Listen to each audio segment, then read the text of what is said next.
Now, on the topic of structural adjustment, on the topic of the economy, on the topic of subsidies,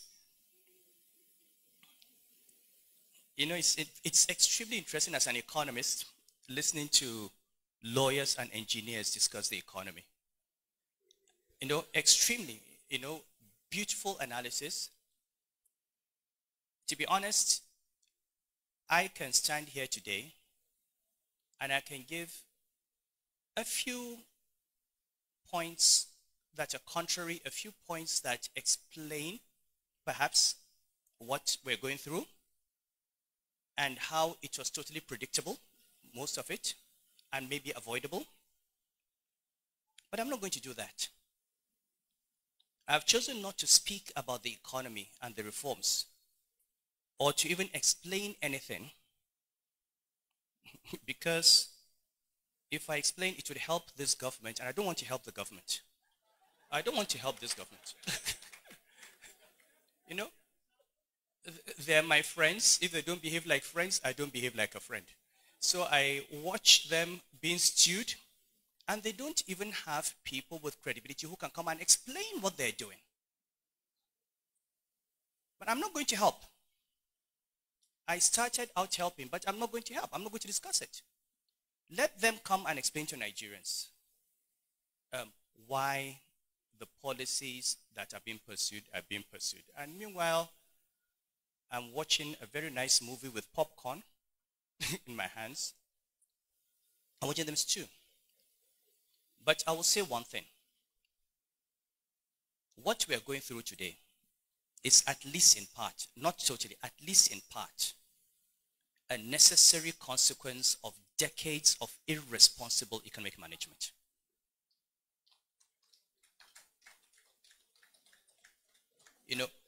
People were told decades ago, if you continue along this path, this is where you're going to end up. If you continue, this is where you're going to end up. And they refused to listen. Now, is everything being done today correct? No. But like I said, when I'm ready to talk about the economy, I probably will. For now, I'm here to honor Chief Gani Fawehinmi. I'm here to remind us all about what he stood for, to ask us, to appeal to us, to plead with us, to go back, like I said recently, to that distinction between who we are and what we are. Who you are those things that Gani was. They're about your values, what you can control, what you are. You're a northerner, you're a southerner, you are rich, you are poor, you are a president, you are an emir.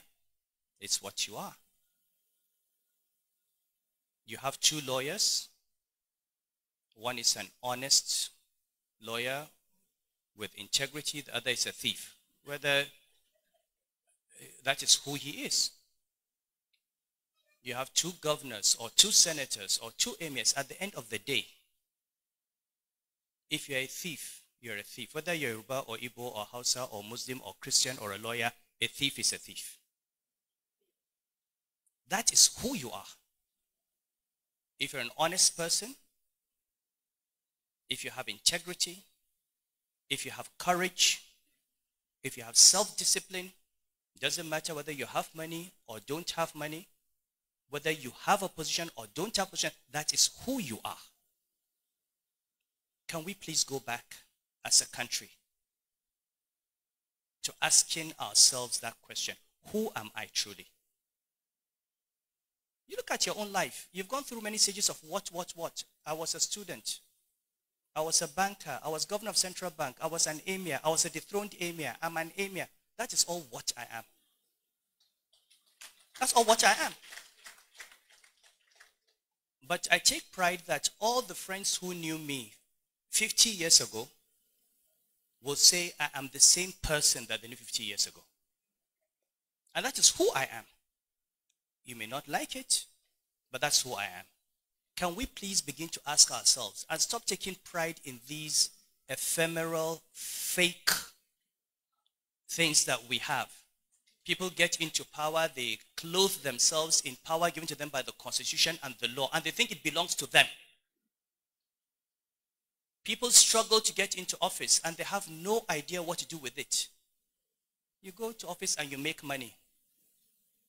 Why do you want to go into politics to make money? Go into business.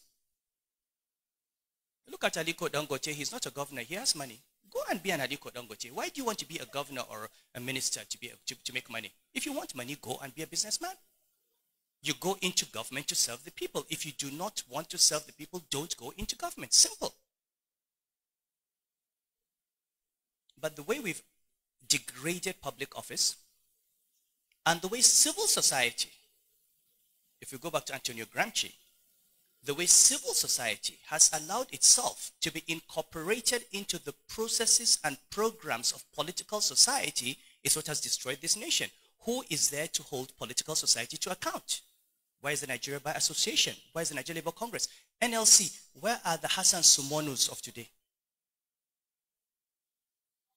Where are the journalists? Where are the academics? Where are the public intellectuals?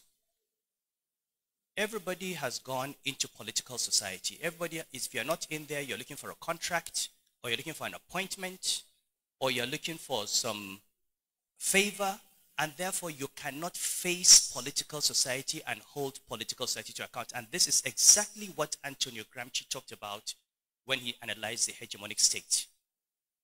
And this is what we're becoming. So I'm speaking at an MBA conference because you are a critical part of civil society. You are the ones who stand up for human rights. You are the ones who stand up for the rule of law. I thank my brother Femi Falana. When we had this funny judgment by the Federal High Court, he came out and spoke about it. I'm not a lawyer, but even as a non-lawyer, I know Federal High Court has no jurisdiction on chieftaincy matters. So I can't believe that the lawyers who took the case didn't know. I can't believe that the judge who ruled didn't know. They all knew. The judgment of the Court of Appeal was what everyone expected. But for 8 months, we have had a perverse judgment driven by politics.